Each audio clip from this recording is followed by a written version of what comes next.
Good morrow, my minions. Tonight, this morning, whenever you're watching this, I would like to talk to you about Battlefield 4. And there aren't any details about the game yet, other than, of course, you get access to or guaranteed access to the Battlefield 4 beta if you purchase the limited edition of Medal of Honor Warfighter. And by limited edition, EA, of course, means the version of the game that comes out at launch. It's not like the special editions of Call of Duty that cost extra or anything like that. It's just if you pre-order the game and you buy a launch copy, then much like with Battlefield 3, where you got a free copy of the Back to Karkand maps, with Medal of Honor Warfighter, you'll get early access to the Battlefield 4 beta. Just like with the first Medal of Honor, it's like the 12th Medal of Honor. With the Medal of Honor game that rebooted the franchise in 2010, you got early access to the Battlefield 3 beta. And this has led a bunch of people to, excuse me, instantly say, holy crap, it's too soon for Battlefield 4. And you know, I don't know if I understand that logic, other than the fact that the gap between Battlefield 2 and Battlefield 3 was 6 years, between 2005 and 2011. And that's a long time for a Battlefield game, which is to say a Battlefield proper. Now, 2005 was Battlefield 2. 2007... I believe, was the original Bad Company, or thereabouts. And then 2009 was Battlefield Bad Company 2. Did I say Bad Company 2 the first time? I don't know. So it went Battlefield 2, Battlefield Bad Company, then Battlefield Bad Company 2, and then Battlefield 3. So DICE has been releasing a game in the Battlefield franchise about every 2 years. Battlefield 2142 came out after Battlefield 2, although I'm not sure when, because I never played 2142. As I've mentioned to you guys before, I don't like futuristic shooters, which is what 2142 was. But anyway, you know, as far as full release games go, that was the schedule. And Battlefield 2 had a lot of DLC, much like Battlefield 3 has. Battlefield 2 had, you know, what was it? Special Forces, European Ops, Armored Warfare, Armored Kill. I forget what it was called, because there's one that's coming out for Battlefield 3 that's very similarly named. But people are saying that it's too soon to release a new Battlefield game because people are still in the middle of this one. There's still DLC coming out. You know, the Armored Warfare, I think it's Armored Warfare, Armored Kill. I forget which one is which. The Armored Pack is coming out in, what is it, September for Battlefield 3. So we just got Close Quarters. And then we're going to get the Armored Pack with the big maps. And then we're going to get Aftermath, which was just announced as I'm recording this today, July 26th. Just officially, well, it was been announced before, but they just released the first details about it. They released a box shot and stuff like that. They're starting to, and the fact that it's going to have new weapons and 4 new maps, and it's going to take place in the aftermath of earthquake-stricken Tehran. But there's that, and then there's Endgame, which is going to come. Let's see, if the Aftermath pack is in December, then 3 months later, in March, we are going to be getting the Endgame with the final official DLC pack for Battlefield 3. And then they're talking about, probably similar to Battlefield 3, a Battlefield 4 launch in the fall of 2013, which makes it a 2-year gap from Battlefield 3. And I don't know if the problem is that people were expecting another Bad Company game instead of a full Battlefield game. And as a fan of the Bad Company series, I've been a much bigger fan of Battlefield 3, as it feels like a true sequel and successor to Battlefield 2, a game that I loved when it came out. So this felt more like Battlefield than Bad Company did. Bad Company felt more like a fun experiment with a single-player campaign that had some multiplayer in it, but it just, I don't know, it just didn't have that real good feel to it. It was a little clunkier in the movement than I really liked, and stuff like that. Which I think, because I played it on console, was a big part of it. They just didn't have the console controls right. Mouse and keyboard, I think, played very similarly to the previous Battlefield games, but I can't attest for that because I didn't play that.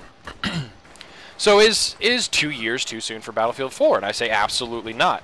And as much as I hate bringing up that other series when I'm talking about Battlefield, Call of Duty has released one game from 2 alternating studios every year for the past, what, 5-6 years.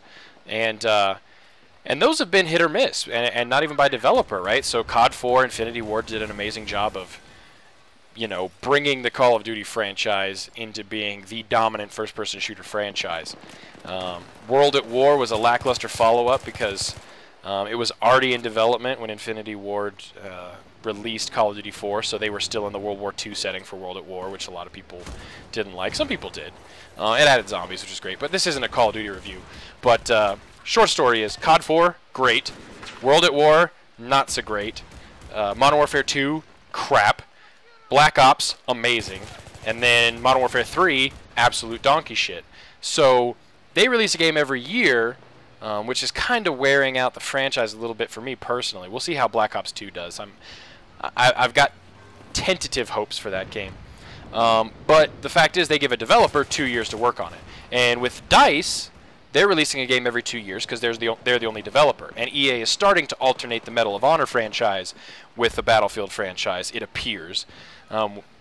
But those are 2 different studios as well, and instead of being all in the same franchise where it's all Call of Duty, Medal of Honor and Battlefield will provide very different experiences, alternating every other year, which will give you a 2-year gap between the game of your choice, which I think is a much better strategy. And this could get EA back into the shooter, like into the lead with the shooter market, because Medal of Honor ran the first-person shooter, you know, racket back when it was World War II centric for quite a while, and then when a big chunk of the Medal of Honor team left to create Infinity Ward, Call of Duty started to kind of get it there. And anyway, this is not a Call of Duty history lesson or Medal of Honor history lesson. The fact of the matter is, it is not too soon for another Battlefield game. And when you think about the strategy behind having Battlefield 4, you think about the current console generation and the next console generation, because with Battlefield 3 releasing in 2011 and Battlefield 4 in 2013, and the projected release of new consoles from Sony, well, definitely Microsoft, but possibly Sony as well, in 2013, I sure as hell hope there's going to be a new Xbox in 2013, and that's the way it's looking. But you look at that, and you think Battlefield 3 will have legs beyond 2013, I think, because Battlefield 2 did for me for a while. But once I get a new console, once I move on from the Xbox 360, it's unlikely that I'm going to want to come back to the older generation. Just like when I got my PlayStation 3, I wasn't very inclined to pull out my PlayStation 2 anymore. When I got my 360, I wasn't as interested in playing original Xbox games. That's just the way it goes. So if DICE is thinking about bringing the Battlefield franchise, and EA of course, bringing the Battlefield franchise back to the kind of a position of really competing in this fierce first-person shooter market, then when a new console comes out, you've got to have that new, you know, edition of Battlefield alongside it. And the development kits for the new hardware is I don't know if it's official that it's made public that it's out, but the development kits are already in developers' hands. And so I would bet 99% that Battlefield 4 is today currently being developed against the next generation Xbox. I don't know about the PlayStation. Probably the next generation PlayStation hardware if they've got the dev kits out for that. And of course, PCs advance in technology every year, so you know there's no issue there. But that's the exciting thing, right? Is them staying competitive in the console market and them creating the first next generation Battlefield game at a time when it's got the best opportunity to just grab the market right out of the gate. Because you go from the console limitations we have now on Battlefield, where you're looking at 24 max in a server, versus the PC, which runs up to 64 players out of the box, and I don't even know about modded servers if they go up to 128 or whatever. But you know, on PC they can do all kinds of crazy things. Although you deal with the downside of that, where there's a lot more hackers on the PC side than there on the console side. But you look at you know, 24-person Battlefield, which for me, for the armored pack that's coming up with the bigger maps and more vehicle emphasized stuff, makes me wonder how well that's going to work on consoles.